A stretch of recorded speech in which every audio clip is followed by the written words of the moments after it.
ইরানকে কড়া বার্তা, হামলার জবাব দিতে প্রস্তুত সৌদি আরব। মধ্যপ্রাচ্যের উত্তেজনা নতুন মাত্রা পেয়েছে।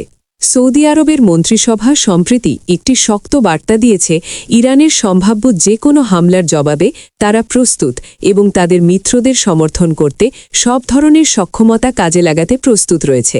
দেশটির নিরাপত্তা এবং নাগরিকদের সুরক্ষার ব্যাপারে এক মুহূর্তও আপোস করা হবে না। সৌদি প্রেস এজেন্সির রিপোর্ট অনুযায়ী মন্ত্রিসভার বৈঠক অনুষ্ঠিত হয় ভিডিও কনফারেন্সের মাধ্যমে, যেখানে যুবরাজ ও প্রধানমন্ত্রী মোহাম্মদ বিন সালমান সভাপতিত্ব করেন। বৈঠকে পুনর্বার জোর দিয়ে বলা হয়েছে, দেশের ভূখণ্ড, নাগরিক এবং বাসিন্দাদের নিরাপত্তা রক্ষার জন্য প্রয়োজনীয় সব পদক্ষেপ নেওয়া হবে।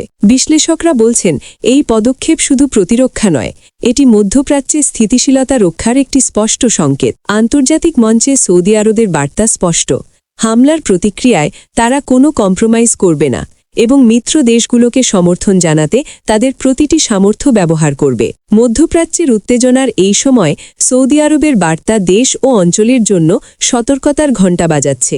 অনিশ্চয়তার এই মুহূর্তে বিশ্বের নজর এখন সৌদির প্রতিক্রিয়া এবং সম্ভাব্য রাজনৈতিক ও সামরিক পদক্ষেপের দিকে। প্রত্যেকটি পদক্ষেপই আন্তর্জাতিক কূটনীতিতে প্রভাব ফেলতে পারে। তাই সৌদি আরবের শক্ত অবস্থান এখন একটি গুরুত্বপূর্ণ দিক। ইরান সৌদি দ্বন্দ্ব যেভাবে এগোচ্ছে তা শুধুমাত্র মধ্যপ্রাচ্যের নয়, গোটা বিশ্বের নিরাপত্তার জন্য একটি বড় বার্তা বহন করছে।